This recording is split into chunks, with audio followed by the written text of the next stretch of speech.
नमस्कार दर्शक बंधु शुभ सकाळ। आज ହେଉଛି ଏପ୍ରିଲ ମାସ 21 ତାରିଖ ମଙ୍ଗଳବାର। ଚାଲନ୍ତୁ ନଜର ପକାଇବା ଆଜି ଦିନର ରାଜ୍ୟ ଓ ଦେଶ ବିଦେଶର 20ଟି ଗୁରୁତ୍ୱପୂର୍ଣ୍ଣ ଖବର ପରେ। ତା ପୂର୍ବରୁ ଯଦି ଆପଣ ଚ୍ୟାନେଲରେ ନୂଆ କରି ଅଛନ୍ତି ତେବେ ଭିଡ଼ିଓଟିକୁ ଗୋଟିଏ ଲାଇକ୍ ଏବଂ ସେୟାର କରିବା ସହ ଚ୍ୟାନେଲକୁ ସବସ୍କ୍ରାଇବ୍ କରି ଆପଣ କେଉଁ ଜିଲ୍ଲାରୁ ଦେଖୁଛନ୍ତି ଭିଡ଼ିଓଟିକୁ ତାହା ଜଣାନ୍ତୁ। ଆଜିର ପ୍ରଥମ ଖବର ପ୍ରକାଶ ପାଇଲା ଜେଇଇ ମେନ୍ 2026 ସେସନ୍ 2 ଫଳାଫଳ। ସୋମବାର ନ୍ୟାସନାଲ ଟେଷ୍ଟିଂ ଏଜେନ୍ସି ପରୀକ୍ଷାଫଳ ଜାରି କରିଛି। ପରୀକ୍ଷା ଦେଉଥିବା ଛାତ୍ରଛାତ୍ରୀ official JEE main website jee.nta.nic.in ରୁ ଫଳାଫଳ ଜାଣିପାରିବେ। ଜେଇଇ ମେନ୍ ଦେଶର ସବୁଠାରୁ ବଡ଼ ଇଞ୍ଜିନିୟରିଂ ପ୍ରବେଶିକା ପରୀକ୍ଷା ମଧ୍ୟରୁ ଗୋଟିଏ। ପ୍ରତିବର୍ଷ ଲକ୍ଷ ଲକ୍ଷ ଛାତ୍ରଛାତ୍ରୀ ଦେଶର ପ୍ରତିଷ୍ଠିତ ଇଞ୍ଜିନିୟରିଂ ପ୍ରତିଷ୍ଠାନରେ ପ୍ରବେଶ ପାଇଁ ଏହି ପରୀକ୍ଷା ଦିଅନ୍ତି। ଜେଇଇ ମେନ୍ 2026 ସେସନ୍ 2 ଫଳାଫଳରେ ଅନୁସାରଣରେ ଏଥର 26 ଜଣ ପ୍ରାର୍ଥୀ 100% ହାସଲ କରିଛନ୍ତି।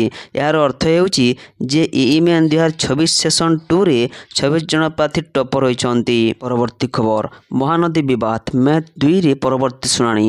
ମହାନଦୀ ଜଳ ବିବାଦ ନେଇ ଟ୍ରିବ୍ୟୁନାଲରେ ଶୁଣାଣି। ଓଡ଼ିଶା ପାଇଁ ପକ୍ଷ ରଖିଲେ ଏଜି ପୀତାମ୍ବର ଆଚାର୍ଯ୍ୟ। ମହାନଦୀରେ କେତେକ ଜଳ ସଂଗୃହୀତ ହେଉଛି ଜଣାଇବାକୁ କହିଥିଲେ। ତଥ୍ୟ ଦେବାକୁ କମ୍ ସମୟ ଥିବାରୁ ଉଭୟ ରାଜ୍ୟ ସମୟ ମାଗିଛନ୍ତି। ଦୁଇ ରାଜ୍ୟ ମଧ୍ୟରେ ପାଖାପାଖି ସହମତି ହୋଇସାରିଛି। ମେ 2 ତାରିଖରେ ଏନେଇ ପରବର୍ତ୍ତୀ ଶୁଣାଣି ପାଇଁ ଦିନ ଧାର୍ଯ୍ୟ ହୋଇଛି। ଏହା ପୂର୍ବରୁ ଫେବୃଆରୀ 26ରୁ ମାର୍ଚ୍ଚ 2 ତାରିଖ ପର୍ଯ୍ୟନ୍ତ ଓଡ଼ିଶା ଓ ଛତିଶଗଡ଼ରେ ମହାନଦୀ ଅବବାହିକା ଗସ୍ତ କରି ସ୍ଥିତି ପରଖିଛନ୍ତି ଜଷ୍ଟିସ ବେଲା ତ୍ରିପାଠୀଙ୍କ ନେତୃତ୍ୱାଧୀନ 10 ଜଣିଆ ଟିମ୍। ପରବର୍ତ୍ତୀ ଖବର ଆଜିଠୁ ଆରମ୍ଭ ହେବ ମହାପ୍ରଭୁଙ୍କ 21 ଦିନିଆ ବାହାର ଚନ୍ଦନ ଯାତ୍ରା। ପବିତ୍ର ଅକ୍ଷୟ ତୃତୀୟା ପାଇଁ ଚଳଚଞ୍ଚଳ ଶ୍ରୀକ୍ଷେତ୍ର। ଏହି ଅବସରରେ ବିଶ୍ୱ ପ୍ରସିଦ୍ଧ ରଥଯାତ୍ରା ପାଇଁ ରଥ ନିର୍ମାଣ କାର୍ଯ୍ୟର ଅନୁକୂଳ କରାଯାଇଛି। ମଧ୍ୟାହ୍ନ ଧୂପ ବଢ଼ିବା ପରେ ମହାପ୍ରଭୁଙ୍କ ଆଜ୍ଞାମାଳ ପାଇଁ ପୂଜା ପଣ୍ଡା ସେବାୟତମାନେ ରଥ କରାଡ଼ରେ ପହଞ୍ଚିବା ପରେ ସେଠାରେ ସୁନା କୁରାଡ଼ରେ ରଥ ନିର୍ମାଣ କାର୍ଯ୍ୟର ଅନୁକୂଳ କରିଥିଲେ। ପରବର୍ତ୍ତୀ ଖବର ଆଜି ଓଡ଼ିଶା ଆସୁଛନ୍ତି ରାଷ୍ଟ୍ରପତି ଦ୍ରୌପଦୀ ମୁର୍ମୁ। ସୁନ୍ଦରଗଡ଼ ଜିଲ୍ଲା ରାଉରକେଲାରେ ରାଷ୍ଟ୍ରପତିଙ୍କ ଗସ୍ତକୁ ନେଇ ପ୍ରସ୍ତୁତି ଜୋରଦାର ଚାଲିଛି। ରାଷ୍ଟ୍ରପତିଙ୍କ ଦିନିକିଆ ଗସ୍ତ ନଜରରେ ରଖି କଟକଣା ଜାରି କରିଛନ୍ତି ଜିଲ୍ଲାପାଳ। ରାଷ୍ଟ୍ରପତିଙ୍କ ଗସ୍ତକୁ ସଫଳ କରିବା ପାଇଁ 6 ଜଣ ଏସ୍ପିଙ୍କୁ ଦାୟିତ୍ୱ ପ୍ରଦାନ କରାଯାଇଥିବା ବେଳେ 51 ଜଣ ଇନ୍ସପେକ୍ଟର ନିୟୋଜିତ ହେବେ। ପରବର୍ତ୍ତୀ ଖବର ଚାଷୀଙ୍କ ପାଇଁ ବଡ଼ ଖୁସି ଖବର ମିଳିଲା ସିଏମ୍ କିଷାନ ଟଙ୍କା। ପବିତ୍ର ଅକ୍ଷୟ ତୃତୀୟା ଅବସରରେ ରାଜ୍ୟସ୍ତରୀୟ କୃଷକ ଦିବସ ଉତ୍ସବ ପାଳନ ଅବସରରେ ମୁଖ୍ୟମନ୍ତ୍ରୀ ମୋହନ ଚରଣ ମାଝୀ ସିଏମ୍ କିଷାନର ସହାୟତା ରାଶି ଚାଷୀଙ୍କୁ ପ୍ରଦାନ କରିଛନ୍ତି। 41,68,000 ଚାଷୀଙ୍କୁ ମିଳିଲା ସିଏମ୍ କିଷାନ ଟଙ୍କା। ପବିତ୍ର ଅକ୍ଷୟ ତୃତୀୟାରେ ଚାଷୀଙ୍କ ଆକାଉଣ୍ଟକୁ ଗଲା ସିଏମ୍ କିଷାନ ଟଙ୍କା। କଟକରେ ରାଜ୍ୟସ୍ତରୀୟ କୃଷକ ଦିବସରେ ଟଙ୍କା ଦେଲେ ମୁଖ୍ୟମନ୍ତ୍ରୀ। ମୋଟ 838 କୋଟି 48 ଲକ୍ଷ ଟଙ୍କା ବଣ୍ଟନ କରାଗଲା। 41,27,533 କ୍ଷୁଦ୍ର ଓ 41,049 ଭୂମିହୀନ ଚାଷୀ ଉପକୃତ ହୋଇଛନ୍ତି।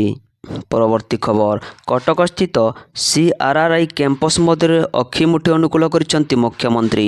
ଅକ୍ଷିମୁଠି ଅନୁକୂଳ କଲେ ମୁଖ୍ୟମନ୍ତ୍ରୀ। କଟକସ୍ଥିତ ସିଆର୍ଆର୍ଆଇ କ୍ୟାମ୍ପସ ମଧ୍ୟରେ ଅକ୍ଷିମୁଠି ଅନୁକୂଳ କରିଛନ୍ତି ମୁଖ୍ୟମନ୍ତ୍ରୀ ମୋହନ ଚରଣ ମାଝୀ। ଏହି ଅବସରରେ ଉପମୁଖ୍ୟମନ୍ତ୍ରୀ କେବି ସିଂ ଦେବ ମଧ୍ୟ ଉପସ୍ଥିତ ରହିଥିଲେ। ପୂଜାର୍ଚ୍ଚନା ହୋମଯଜ୍ଞ ପରେ ଅକ୍ଷିମୁଠି ଅନୁକୂଳ କରିଛନ୍ତି ମୁଖ୍ୟମନ୍ତ୍ରୀ। ଆଜି ଅକ୍ଷୟ ତୃତୀୟା ଅବସରରେ କଟକର ବିଦ୍ୟାଧରପୁରରେ ଥିବା କେନ୍ଦ୍ରୀୟ ଧାନ ଗବେଷଣା ପ୍ରତିଷ୍ଠାନ ବା ସିଆର୍ଆର୍ଆଇ ରାଜ୍ୟସ୍ତରୀୟ କୃଷକ ଦିବସ ପାଳନ କରାଯାଇଛି। ଯୋଗ୍ୟ ଚାଷୀଙ୍କୁ ସିଏମ୍ କିଷାନ ଖରିଫ ସହାୟତା ପ୍ରଦାନ କରିବେ ମୁଖ୍ୟମନ୍ତ୍ରୀ। ସେପଟେ ରାଜ୍ୟର ବିଭିନ୍ନ ସ୍ଥାନରେ ଜମିରେ ପୂଜାପାଠ ପରେ ପ୍ରଥମ କରି ବିହନ ବୁଣି ଚାଷ କାମ ଆରମ୍ଭ କରିଛନ୍ତି ଚାଷୀ। ପରବର୍ତ୍ତୀ ଖବର ଆଜି ଏହିସବୁ ଜିଲ୍ଲାରେ ଲାଗି ରହିବ ତାତିର ପ୍ରଭାବ। ପଶ୍ଚିମ ଓଡ଼ିଶାରେ ନିଆଁ ବର୍ଷୁଛି। ପ୍ରଚଣ୍ଡ ତାତିରେ ଆଉଟପାଉଟ ହେଉଛି ଅଧା ଓଡ଼ିଶା। ଆସନ୍ତା 23 ତାରିଖ ଯାଏଁ ଲାଗି ରହିବ ତାତିର ପ୍ରଭାବ। ଆଭ୍ୟନ୍ତରୀଣ ଓଡ଼ିଶାରେ 38ରୁ 40 ଡିଗ୍ରୀ ଟପିପାରେ ତାତି। 2ରୁ 3 ଡିଗ୍ରୀ ବଢ଼ିପାରେ ଦିନ ତାପମାତ୍ରା। ସେହିପରି ସୁନ୍ଦରଗଡ଼ ଝାରସୁଗୁଡ଼ା ବଲାଙ୍ଗୀର ନୂଆପଡ଼ା ଓ ସମ୍ବଲପୁର ଜିଲ୍ଲାରେ ଗ୍ରୀଷ୍ମ ପ୍ରବାହ ଜାରି ରହିବ। ପାଣିପାଗ ବିଭାଗ ସତର୍କ କରାଇ ଦେଇଛି ଆସନ୍ତା ସପ୍ତାହ ପର୍ଯ୍ୟନ୍ତ ଦିନ ତାପମାତ୍ରା ବିଶେଷ କରି ପରିବର୍ତ୍ତନ ସମ୍ଭାବନା ନାହିଁ। ପରବର୍ତ୍ତୀ ଖବର ଭୁବନେଶ୍ୱର ଫେରିଲେ ବିଜେଡି ସଭାପତି ନବୀନ ପଟ୍ଟନାୟକ। ଦିଲ୍ଲୀରେ ପ୍ରେମ ପଟ୍ଟନାୟକ ଅସୁସ୍ଥ ହୋଇ ହସ୍ପିଟାଲରେ ଭର୍ତ୍ତି ହୋଇଥିଲେ। ତାଙ୍କୁ ଭେଟିବା ପାଇଁ ନବୀନ ପଟ୍ଟନାୟକ ଦିଲ୍ଲୀ ଗସ୍ତରେ ଯାଇଥିଲେ। ଏହି ଗସ୍ତ ସମୟରେ ବିଜେଡି ସଭାପତି ନବୀନ ପଟ୍ଟନାୟକ ମାନସ ମଙ୍ଗରାଜଙ୍କୁ ଭେଟି ସଂସଦୀୟ ଦଳ ନେତା ଦାୟିତ୍ୱ ଦେଇଥିଲେ। ମାନସ ମଙ୍ଗରାଜ 2022ରୁ ରାଜ୍ୟସଭା ସାଂସଦ ଅଛନ୍ତି ଏବଂ ପୂର୍ବରୁ ସେ ସଂସଦୀୟ ଦଳର ମୁଖ୍ୟ ସଚେତକ ଭାବେ କାର୍ଯ୍ୟ କରୁଥିଲେ। ପରବର୍ତ୍ତୀ ଖବର ଭୋଟର ତାଲିକାରୁ କଟିଗଲା 9,80,000 ନା ତୁରନ୍ତ ତୁରନ୍ତ ଯାଞ୍ଚ ପାଇଁ ଆସିଲା ନିର୍ଦ୍ଦେଶ। ରାଜ୍ୟରେ ଭୋଟ ତାଲିକାରୁ କଟିଛି 9,80,000 ଭୋଟରଙ୍କ ନାଁ। ଭୋଟର ମ୍ୟାପିଂ ପରୀକ୍ଷା ଆରମ୍ଭ ହେବା ପରଠାରୁ ରାଜ୍ୟରେ ପ୍ରାୟ 9.8 ଲକ୍ଷ ନାମ ଭୋଟର ତାଲିକାରୁ ବାଦ୍ ପଡ଼ିଛି। କିନ୍ତୁ ଅନେକ ସ୍ଥାନରେ ଭୁଲ ଭାବରେ ନାମ କଟାଯାଇଥିବା ନେଇ ଅଭିଯୋଗ ହେଉଛି। ଏ ପ୍ରସଙ୍ଗରେ ସବୁ ଇଲେକ୍ଟୋରାଲ ରେଜିଷ୍ଟ୍ରେସନ ଅଫିସର ELO ମାନଙ୍କୁ ପତ୍ର ଲେଖି ଅତିରିକ୍ତ ମୁଖ୍ୟ ନିର୍ବାଚନ ଅଧିକାରୀ ସୁଶାନ୍ତ କୁମାର ମିଶ୍ର ଭୋଟର ତାଲିକାରୁ ଯେପରି କୌଣସି ଯୋଗ୍ୟ ଭୋଟରଙ୍କ ନାମ ଭୁଲବଶତଃ କଟି ନଯାଏ ତାହା ସୁନିଶ୍ଚିତ କରିବାକୁ କୁହାଯାଇଛି। ଏଥିପାଇଁ ସ୍ୱଚ୍ଛତା ଏବଂ ପ୍ରତ୍ୟକ୍ଷ ଯାଞ୍ଚ ଉପରେ ଅଧିକ ଗୁରୁତ୍ୱପୂର୍ଣ୍ଣ ଦିଆଯାଇଛି। ପରବର୍ତ୍ତୀ ଖବର, ଭୟଙ୍କର ଭୂମିକମ୍ପ ଝଟକାରେ ଥରିଲା ଜାପାନ। 7.5 ତୀବ୍ରତା ରେକର୍ଡ। ସୁନାମି ଆଲର୍ଟ ଜାରି। ଜାପାନର ଉତ୍ତର ପୂର୍ବ ଉପକୂଳରେ ସୋମବାର ଏକ ବଡ଼ ଧରଣର ଭୂମିକମ୍ପ ଅନୁଭୂତ ହୋଇଛି। ରିକ୍ଟର ସ୍କେଲରେ ଏହି ଭୂମିକମ୍ପର ତୀବ୍ରତା ଆରମ୍ଭରୁ 7.4 ବୋଲି କୁହାଯାଉଥିଲେ ବି ମଧ୍ୟ ପରେ ଏହାକୁ 7.5 ବୋଲି ସଂଶୋଧନ କରାଯାଇଛି। ଏହି ଭୟଙ୍କର କମ୍ପନ ପରେ ଜାପାନ ପାଣିପାଗ ବିଭାଗ JMA ପକ୍ଷରୁ ସୁନାମି ସତର୍କ ସୂଚନା ଜାରି କରାଯାଇଛି। ପରବର୍ତ୍ତୀ ଖବର, CM କିଷାନରୁ ବାଦ୍ ପଡ଼ିଲେ 10 ଲକ୍ଷ ଚାଷୀ। ସରକାରଙ୍କୁ ଘେରିଲା ବିଜେଡି, କହିଲା ଏହା କୃଷକ ବିରୋଧୀ ନୀତି। ରାଜ୍ୟ ସରକାରଙ୍କ ବିଜେଡିର ସାଂସଦ ପ୍ରଶ୍ନ। CM କିଷାନ ଯୋଜନାରେ ହିତାଧିକାରୀଙ୍କ ସଂଖ୍ୟା ହ୍ରାସକୁ ନେଇ ବିଜେପି ସରକାରଙ୍କୁ ଟାର୍ଗେଟ କରିଛନ୍ତି ବିରୋଧୀ ଦଳ ଉପନେତା ପ୍ରସନ୍ନ ଆଚାର୍ଯ୍ୟ। 51 ଲକ୍ଷରୁ ହିତାଧିକାରୀ ସଂଖ୍ୟା କିପରି ଏକାଥରକେ 41 ଲକ୍ଷକୁ ଖସି ଆସିଲା, ସେ ନେଇ ସରକାରଙ୍କୁ ଜବାବ ମାଗିଛି ବିରୋଧୀ ଦଳ। ପରବର୍ତ୍ତୀ ଖବର, ଆସନ୍ତାକାଲି ପ୍ରଧାନମନ୍ତ୍ରୀ କରିଥାନ୍ତି ଲୋକାର୍ପଣ। ଆଜି ଲାଗିଗଲା ନିଆଁ। ରାଜସ୍ଥାନର ବଲତରା ଜିଲ୍ଲାରେ ଥିବା ପଚପଦ୍ରା ତୈଳ ବିଶୋଧନାଗାରରେ ଭୟଙ୍କର ଅଗ୍ନିକାଣ୍ଡ। ପ୍ରଧାନମନ୍ତ୍ରୀ ନରେନ୍ଦ୍ର ମୋଦି ଏପ୍ରିଲ 21 ତାରିଖରେ ଏହାକୁ ଉଦ୍ଘାଟନ କରିବା ନେଇ କାର୍ଯ୍ୟକ୍ରମ ରହିଥିଲା।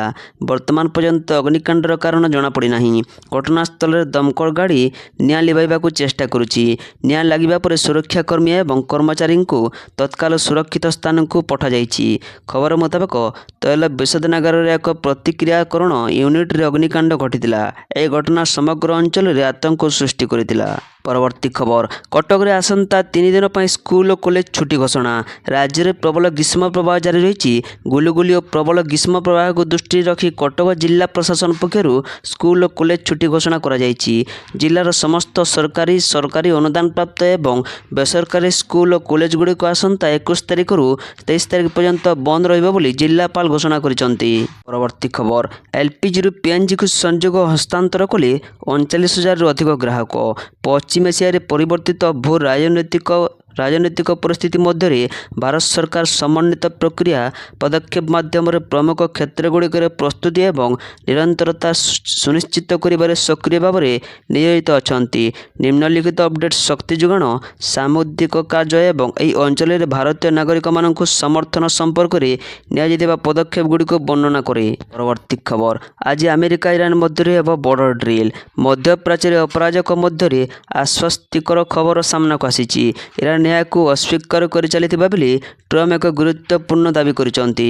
ଆମେରିକାର ରାଷ୍ଟ୍ରପତି ଡୋନାଲ୍ଡ ଟ୍ରମ୍ପ କହିଛନ୍ତି ଯେ ପାକିସ୍ତାନର ରାଜଧାନୀ ଇସଲାମାବାଦରେ ଆଜି ଇରାନ ସହିତ ଏକ ଶାନ୍ତି ଚୁକ୍ତି ସ୍ୱାକ୍ଷରିତ ହୋଇପାରେ। ପରବର୍ତ୍ତୀ ଖବର, 6 ଲେନ୍ ରାସ୍ତା କାମ ବିଳମ୍ବ, କଡ଼ା ଚେତାବନୀ ଦେଲେ ସୋଫିଆ ଫେରଦୌସ। ଚୌଟାରୁ ମଧୁସୂଦନ ସେତୁକୁ ଯୋଡ଼ିଥିବା 6 ଲେନ୍ ରାସ୍ତା ନିର୍ମାଣରେ ବିଳମ୍ବ ହେବାରୁ ସ୍ଥାନୀୟ ଲୋକମାନେ ଭାରି ଅସୁବିଧାରେ ପଡ଼ିଛନ୍ତି। ଦୀର୍ଘ ଦିନ ଧରି କାମ ଚାଲିଥିଲେ ମଧ୍ୟ ଗତି ନଥିବାରୁ ଦିନଚର୍ଯ୍ୟା ଯାତାୟାତ ପ୍ରଭାବିତ ହେଉଛି। ରାସ୍ତାର ଅବସ୍ଥା ଖରାପ ହୋଇପଡ଼ିଥିବାରୁ ଧୂଳି ପ୍ରଦୂଷଣ ବଢ଼ିଯାଇଛି। ପାଣି ଛିଟା ନ ହେବାରୁ ଲୋକମାନେ ଶ୍ୱାସକ୍ରିୟା ସମସ୍ୟାର ସମ୍ମୁଖୀନ ହେଉଛନ୍ତି। ପରବର୍ତ୍ତୀ ଖବର, ପୁରୀରେ କାଲି ସର୍ବଭାରତୀୟ ବାଚସ୍ପତି ସମ୍ମିଳନୀ। ଆସନ୍ତାକାଲି ପୁରୀରେ ସର୍ବଭାରତୀୟ ସ୍ତରର ବାଚସ୍ପତି ସମ୍ମିଳନୀ ଆୟୋଜିତ ହେବ। ଏହାକୁ ନେଇ ରାଜନୈତିକ ସଂସଦୀୟ ମହଲରେ ଚର୍ଚ୍ଚା ବଢ଼ିଛି। ଭାରତୀୟ ସମ୍ବିଧାନର 10ମ ଅନୁସୂଚୀ ଅନୁଯାୟୀ ବାଚସ୍ପତିଙ୍କ ଭୂମିକା ସମ୍ପର୍କିତ କମିଟି ଏହି ସମ୍ମିଳନୀର ଆୟୋଜନ କରୁଛି। ମହାରାଷ୍ଟ୍ର ବିଧାନସଭାର ବାଚସ୍ପତି ରାହୁଲ ସୁରେଶ ନରୱେଙ୍କର ଏହାର ଅଧ୍ୟକ୍ଷତା କରିବେ। ପରବର୍ତ୍ତୀ ଖବର, CBSE 10ମ ଦ୍ୱିତୀୟ ବୋର୍ଡ ପରୀକ୍ଷା ପାଇଁ ଆଜି ଆବେଦନ ଶେଷ ତାରିଖ। CBSE 10ମ ଶ୍ରେଣୀ ଛାତ୍ରଛାତ୍ରୀଙ୍କ ପାଇଁ ଦ୍ୱିତୀୟ ପର୍ଯ୍ୟାୟ ବୋର୍ଡ ପରୀକ୍ଷା ଆବେଦନର ଆଜି ଶେଷ ତାରିଖ ଥିବାରୁ ଏହାର ଗୁରୁତ୍ୱପୂର୍ଣ୍ଣ ସୂଚନା ଭାବେ ସାମ୍ନାକୁ ଆସିଛି। ଯେଉଁ ଛାତ୍ରଛାତ୍ରୀମାନେ ଏପର୍ଯ୍ୟନ୍ତ ଆବେଦନ କରିନାହାନ୍ତି ସେମାନଙ୍କୁ ତୁରନ୍ତ ଆବେଦନ କରିବାକୁ ବୋର୍ଡ ପକ୍ଷରୁ ପରାମର୍ଶ ଦିଆଯାଇଛି। ପରବର୍ତ୍ତୀ ଖବର 2030 ସୁଦ୍ଧା ଭାରତ ଦକ୍ଷିଣ କୋରିଆ ବାଣିଜ୍ୟ $54 ବିଲିୟନ ଲକ୍ଷ୍ୟ ଧାର୍ଯ୍ୟ। ସୋମବାର ଦିନ ନୂଆଦିଲ୍ଲୀରେ ଭାରତ ଏବଂ ଦକ୍ଷିଣ କୋରିଆ 2030 ସୁଦ୍ଧା ଦ୍ୱିପାକ୍ଷିକ ବାଣିଜ୍ୟକୁ $54 ବିଲିୟନକୁ ଦ୍ୱିଗୁଣିତ କରିବାର ଏକ ମହତ୍ୱାକାଂକ୍ଷୀ ଲକ୍ଷ୍ୟ ରଖିଛନ୍ତି। ଏହି ପରିପ୍ରେକ୍ଷୀରେ ବୁଝାମଣାପତ୍ର ଆମୂଳ ସ୍ୱାକ୍ଷରତା ଏବଂ ବାଣିଜ୍ୟ ଚୁକ୍ତିକୁ ଅପଗ୍ରେଡ୍ କରାଯାଇଛି। ପ୍ରଧାନମନ୍ତ୍ରୀ ନରେନ୍ଦ୍ର ମୋଦି ଏବଂ ଦକ୍ଷିଣ କୋରିଆ ରାଷ୍ଟ୍ରପତି ଲି ଜାଏ ମୁଙ୍ଗ୍ ଭାରତ ଏବଂ ଦକ୍ଷିଣ କୋରିଆ ମଧ୍ୟରେ ବୁଝାମଣାପତ୍ର ଆଦାନ ପ୍ରଦାନର ସାକ୍ଷୀ ଥିଲେ। ପରବର୍ତ୍ତୀ ଖବର ସ୍ମାର୍ଟଫୋନ୍ରେ ହେବାକୁ ଯାଉଛି ପରିବର୍ତ୍ତନ।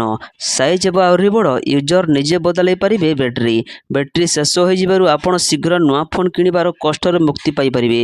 ଅନେକ ଉପଭୋକ୍ତା ଅଭିଯୋଗ କରନ୍ତି ଯେ ସେମାନଙ୍କ ବ୍ୟାଟେରୀ ଖରାପ ଯୋଗୁଁ ନୂଆ ଫୋନ୍ ପାଇଁ ଟଙ୍କା ଖର୍ଚ୍ଚ କରିବାକୁ ପଡ଼ିଥାଏ। ତେବେ ଏହି ପରିସ୍ଥିତି ପରିବର୍ତ୍ତନ ହେବାକୁ ଯାଉଛି। ୟୁରୋପୀୟ ସଂଘ ନୂତନ ନିୟମ ଲାଗୁ କରିବାକୁ ପ୍ରସ୍ତୁତି କରୁଛି। ପରବର୍ତ୍ତୀ ଖବର ଟିମ୍ ଇଣ୍ଡିଆର ଷ୍ଟାର ବ୍ୟାଟ୍ସମ୍ୟାନ୍ ବିରାଟ କୋହଲି ଏବଂ ଅଭିନେତ୍ରୀ ପତ୍ନୀ ଅନୁଷ୍କା ଶର୍ମା ଈଶ୍ୱର ବିଶ୍ୱାସୀ। ଅନେକ ସମାଜରେ ଦମ୍ପତି ଠାକୁରଙ୍କ ଶରଣ ନେଉଥିବା ଦେଖିବାକୁ ମିଳେ। ଏହି ଦମ୍ପତି ବୃନ୍ଦାବନରେ ବାବା ପ୍ରେମାନନ୍ଦ ମହାରାଜଙ୍କୁ ଯାଇ ଦର୍ଶନ କରୁଛନ୍ତି ଏବଂ ଉଭୟ ଏଠାରେ ବସି ପ୍ରବଚନ ମଧ୍ୟ ଶୁଣିଥିବା ଦେଖିବାକୁ ମିଳିଛି। ପରବର୍ତ୍ତୀ ଖବର ତିଲକ ବର୍ମା ଅଶ୍ୱିନଙ୍କ ଦର୍ଶନୀୟ ପ୍ରଦର୍ଶନ। ଗୁଜରାଟ ବିପକ୍ଷରେ ସବୁଠାରୁ ବଡ଼ ବିଜୟ ରେକର୍ଡ କଲା ମୁମ୍ବାଇ। IPL 2024ର 30ତମ ମୁକାବିଲାରେ ମୁମ୍ବାଇ ଇଣ୍ଡିଆନ୍ସ ଗୁଜରାଟ ଟାଇଟନ୍ସକୁ 69 ରନରେ ପରାସ୍ତ କରିଛି। ଏହା IPL 2024ରେ ଏପର୍ଯ୍ୟନ୍ତ ରନ୍ ଦୃଷ୍ଟିରୁ ସବୁଠାରୁ ବଡ଼ ବିଜୟ। ଅହମ୍ମଦାବାଦର ନରେନ୍ଦ୍ର ମୋଦି ଷ୍ଟାଡିୟମରେ ଖେଳାଯାଇଥିବା ଏହି ମ୍ୟାଚ୍ରେ ମୁମ୍ବାଇ ଦଳ ପ୍ରଥମେ ବ୍ୟାଟିଂ କରି 5 ୱିକେଟ୍ ହରାଇ ମୋଟ 169 ରନ୍ କରିଥିଲା। ପରବର୍ତ୍ତୀ ଖବର ଓଡ଼ିଶାରେ 90,000 କୋଟିର ରେଳ ଭିତ୍ତିଭୂମି ପ୍ରକଳ୍ପ କାର୍ଯ୍ୟକାରୀ ହେଉଛି। ଭୁବନେଶ୍ୱରରେ ଭାରତର ପ୍ରଥମ ଉନ୍ନତ 3D ଗ୍ଲାସ୍ ସେମିକଣ୍ଡକ୍ଟର ପ୍ୟାକେଜିଂ ୟୁନିଟ୍ର ଭିତ୍ତିପ୍ରସ୍ତର ସ୍ଥାପନ ସମାରୋହ ଅବସରରେ କେନ୍ଦ୍ରମନ୍ତ୍ରୀ ଅଶ୍ୱିନୀ ବୈଷ୍ଣବ ଓଡ଼ିଶାରେ ରେଳ ଭିତ୍ତିଭୂମିର ଦ୍ରୁତ ପରିବର୍ତ୍ତନ ଉପରେ ଗୁରୁତ୍ୱାରୋପ କରି ସମଗ୍ର ରାଜ୍ୟରେ ସଂଯୋଗ ଏବଂ ଦକ୍ଷତା ବୃଦ୍ଧି ଉପରେ ସରକାର ସର୍ବାଧିକ ଗୁରୁତ୍ୱ ଦେଉଥିବା କହିଛନ୍ତି।